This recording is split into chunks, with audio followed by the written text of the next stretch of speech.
the part, the feeling part is.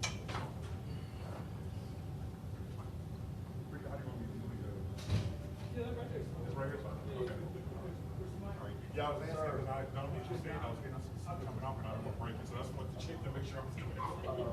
Cool. Hey man, nice to meet you, man. Take care. You good? All right. Take care. See you around.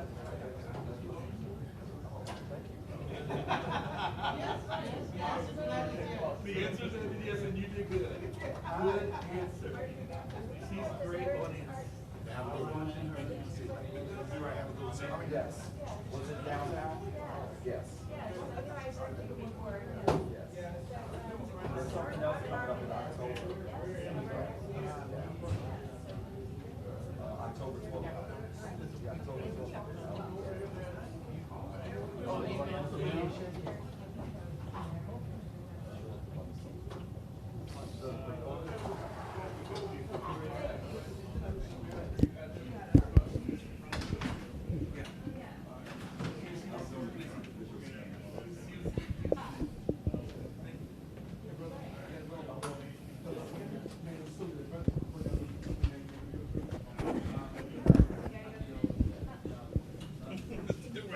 You know, boy, you know what time it is? You shine, now it's my time to shine.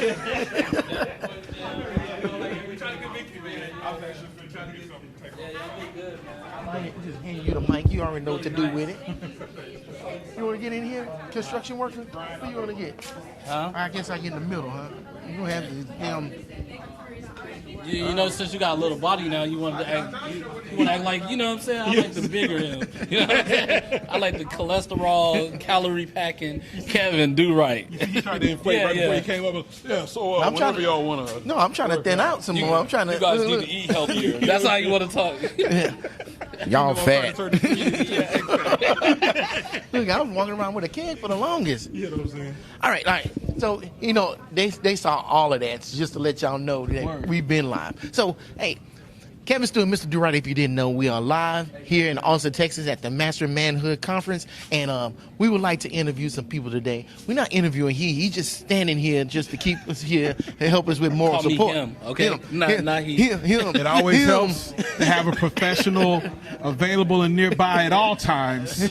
If you need a professional, I'm going to get in front of the camera right now. If you need a professional, you contact Robert Drew for all your needs when you need a real. You see, he got the hard hat. You know what a game is? He ready It's to put not in Robert. work. It's not a game. It's one of look at you see the pose. You see the pose. Bam! Don't make him do it. You did it to yourself. And he's available for parties too, ladies. Yeah, I can do a little work. Oh, he was stupid. Anyway, we supposed to be doing the interview. We got hijacked. So we're here with Joe B. Yes. My partner. That's my name. Mr. Hugs a lot. What's going on? You just got off the stage just now. I'm finna say tonight, but it's still daylight outside. Still daylight. Y'all put it down. It was really interesting. Tell me about how you put together something like this. Well, I had been approached by the Man and Me conference to everybody at the Man and Me. They provide a great service, not just for the city of Austin, but anybody that needs them. And when they approached me about doing poetry for the conference, they had it before they asked. It's always an honor to do anything working with them. I love what Isaac's put together, him and his crew. They're not a crew, they're a family, and they all do an awesome job no matter what it is. So any way I can help contribute, then I'm just happy to be at the show. So when he said he needed poetry, I didn't just want to just bring myself to it. I decided to bring two of the men that help inspire my gift. Yeah, so the men that help inspire me and my gift, help me along my way and my journey and everything. So it was a blessing to not only be able to help contribute to what Man and Me is doing, but to also share the stage with two men that I consider my family, my inspiration, the iron that sharpens me. Like I said, I can get further. I get further with my brothers than I do by myself. So you speak of two men, but I don't see two men up here besides us. I'm going to magically make them appear. Look at this. Using magical poof. Come on here. Poof. So I work this microphone, and you work that microphone. Okay, all so right. who do y'all be? gentlemen. I'm Graybeard, I guess and this is that's the my other guy. poetry. I'm Graybeard. That's the other guy. Whatever. You can, you can clearly see. Graybeard and not graybeard. Graybeard and the other guy. Well, how about gray and black beard and black and gray beard? Oh, that's good. That's good. That's good. That's good. We'll get our lawyer with you and talk to you about that. Yeah. I love how Chris's laugh was like, you tried it. That was cute. So how long y'all been in poetry? Should I call it poetry or should I call it word mastery? Oh, wow. I mean, well, You can't, I mean, hey, I've been in word mastery since I was about 3 or 4. Okay, hey, well, there it is. But poetry itself, particularly poetry slam, I've been doing about 20 years. 20 years. You know what? You can see the 20 years. Thank You you. heard the 20 years come out your mouth through your lips and pass through the tongue. Wow. You know, I'm trying. I know y'all inspired me, so I'm I just recite the words that they give you. I'm not a professional like y'all. I'm just a mere shadow. You got some skill. And how long have you been doing it? Probably been doing poetry for about at the same time. Like 20 years. I will tell you that Christopher was one of the first spoken word artists that I saw perform. And there is a distinct difference between being on the page and writing poetry for class and Dickens and you know, Thoreau and those folks who are incredible writers. But then when you take it to the spoken word level and you bring that performance, Right. the passion, I think one thing that we try to bring to the poetry when we get up there is authenticity. These are our stories. This is what we believe. This is what we live. And we can do the persona pieces, but you hear us in our poems, in our experience, in our struggle. That's interesting you say that. And, you know, you read a poem, of course, you're going to inject yourself into it, and you're going to hear certain things. But to see y'all on stage and to project your voice and emphasize certain words and people understand where you're coming from, I feel you. That's totally different. So, far as that total difference, and I'm pulling this is straight coming out like sunshine. What really inspires you? The duet y'all did was incredible, but besides situations like that, what inspires you to go forth with your poetry? You know, what inspires you to write different things, and I don't even know how else to put it. Unfortunately, oftentimes it's pain and ink. Yeah, okay.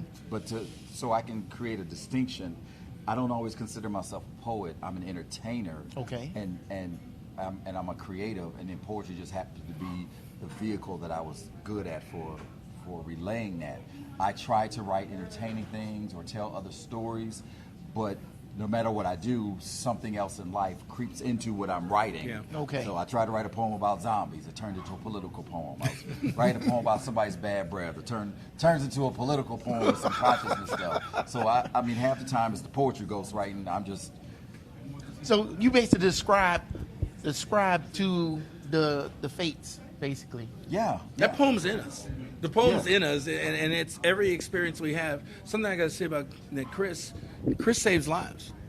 You know, he is a licensed, registered nurse. He's a professor, and I think those experiences that he has comes into who he is and as a writer. And I think sometimes people are like, "Oh, the poets are starving." This is a successful man here. And he has a creative element Not as that he brings to life. successful as you are. Well, you know, we have our moments. We have our moments. I'm still chasing He's a you. professor. He's at the University of Texas at San Antonio now as part of their poetry enclave and outfit. He's teaching at Temple College. Is that correct? Central Texas. Central Texas College. He saves lives. Right. Not only with his words, he saves lives. And to me, I think that's what our poetry aspires to do. But I'm not running entire governmental departments. Yeah, you know, but that's during the day when I take off the poetic cape. You know, it's all good. It's all good. This conference resonated with the both of us Yeah, because absolutely. as men raising two boys, raising a young girl, and as men walking this earth, it's important for us to give back. And neither one of us hesitated when Joby reached out to us. Absolutely. This is beautiful. Absolutely. This is incredible. I'm glad you're doing this. Next year it's going to be twice the size. Yeah. Period. Oh, yeah. Oh, it's We're gonna plug growing in. We're gonna plug constantly in. Yeah. because last year was here, and I think the crowd was half of this. So if we keep Oh, growing, wow. like doubling double. every It's gonna year, double wow, again. and we're going to have to move it to a whole nother facility. I hope so That'd be because good. more people need to come out and see Yes. this. More people need This to come is out and see y'all. I mean, think of all the people out there in Austin that just missed that performance. It is mind-boggling, I'm glad that I was able to volunteer to be here to hear that because I feel like I was compensated. Wow. for my time to hear y'all. Literally, we text each other yesterday, probably around 3 o'clock. Hey, you want to do that group piece? Yeah, I'll take a look at the old video of us doing it. And both of us on our own time, riding around, whatever, and got here. And we ran it about maybe 4 or 5 times in there 10 minutes before the show and put it together. So that's that poem wanting to be done, too. Right. Yeah, all the poems are alive. They are. They are creatures and beings in and of themselves, and that might sound hocus pocus, but they want to be told. If it's not the poem that wants to be told, there is something that's saying this poem needs to be told. There's poems that I refuse to do anymore because of what they do to me. Right. But then sometimes I get to a place and I'm like, oh, somebody needs to hear this. You gotta hear it. And then I feel like I have to do it. I've never heard him do the silence and sound poem the way he did. And I told him just a second ago, I was like, Chris, wow, you did some new things with that. He's like, yeah, I wanted to take it different. I didn't want to preach. I wanted to make it conversational. And it was completely accessible. It was accessible the way he did that poem to those folks in there. It was incredible. Wow. And to say that was the first time I ever heard it. I didn't hear it any other way, but I think I felt what you saying. Yeah. And that was the first time Oh, I've man, ever it was done crazy. Silence. You know, Ran out of words. to the both of y'all, you said something and it keyed into me. Do you have a poem that, like you said, you have a poem that you don't do anymore because it takes so much out of you?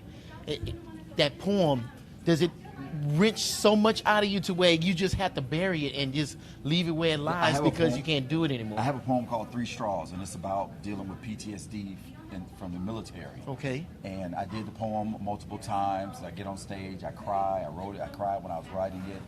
But then I got to a point where, I'm good. This doesn't do anything. I mean, I don't need to do this poem anymore. And then there's rare occasions where I feel compelled to do it. But the problem is sometimes I relive the trauma. Right. So it's not therapeutic for me anymore. Right. But sometimes it's like You have to go through the I pain suffer so just a somebody little else bit, can so help. Yeah. I've got a poem that I wrote about my brother who I lost in 06, and Tweety Bird. And it brings in, it allowed me to have a level of vulnerability that at that time in my life I wasn't willing to access. I was always B-friend, guns out, being the strong poet. Blah, blah, blah. But that poem was the first one that I took it all off. And it's called Struggle. And, that poem right there, just the breath comes out when I do it. The one I did today that really is ultimately for my daughter, there were moments when I was reading it, man, the pleading of, please raise the sons that will not hurt my daughter. Don't hurt my daughter. I mean, and that one gets me. So I've got a feeling that poem there is going to become one that I got to be in the right space or else I'm going to cry. I'm going to cry. Which is what makes this thing so important, because this gives us the opportunity to shape the future. I mean, we still got kids and grandkids that we need to prepare a way for. I mean, we've done what we can for ourselves, so now we really have to work to prepare our future, and part of preparing that future is making sure that our young men are doing right by each other, by themselves, and by the women that they encounter. Right. Yeah. Wow. Thanks for having us, man. Oh, no.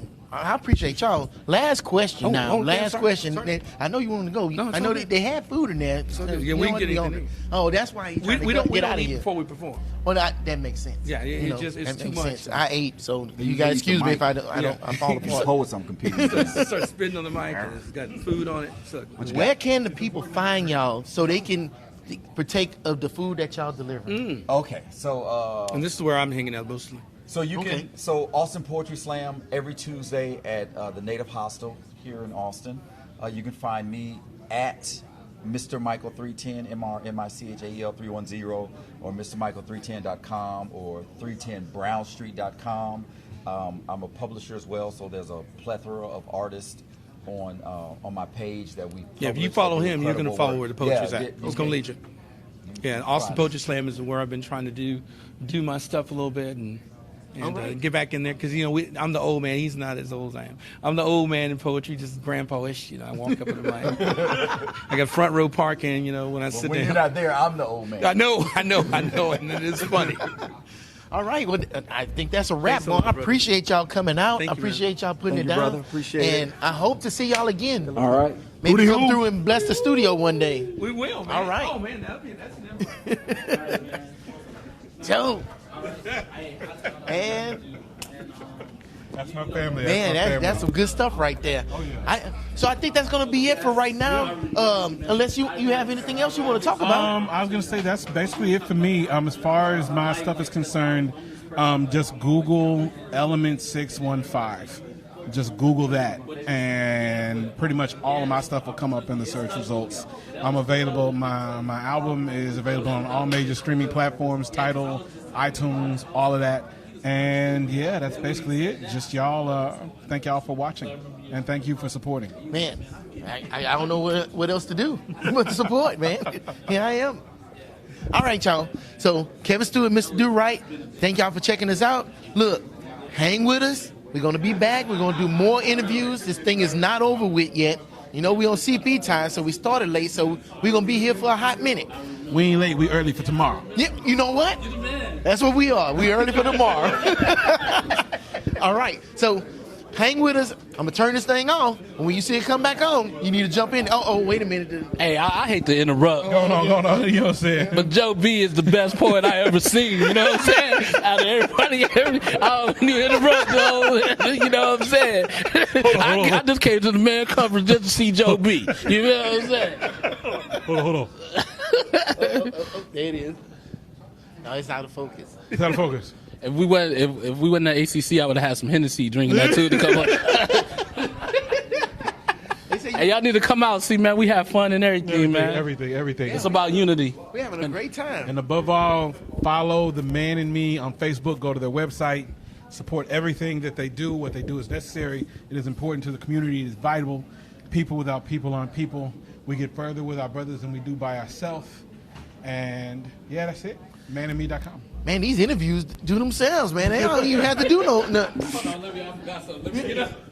There you go. You forgot a question. Oh, okay. Go ahead with your question. Nah, I was just. Oh, you it was a just- joke. It was a joke, man. All right, he ain't still got live? nothing. Yeah, we Oh man, I didn't know. We was live. I thought we was practicing. No, this ain't no practice. This is real life. No practicing in real. There ain't no Yeah, you practice still in got real time life. to come out here. You can catch the second half. They still got lunch going too. So y'all just get on down here.